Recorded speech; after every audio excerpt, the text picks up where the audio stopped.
Hello coders and welcome to How to Fix. In today's video, we'll be focusing on a new bug that you might find challenging to solve.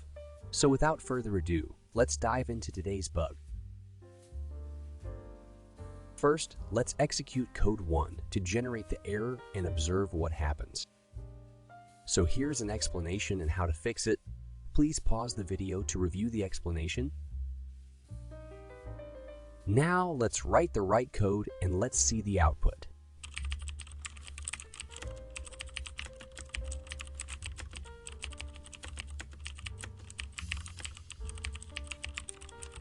And there we go. The code is running smoothly and our output is perfect. The bug is gone. Well, that wraps up our tutorial for today.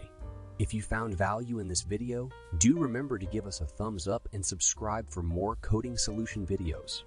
Stay curious, keep learning, and happy coding everyone!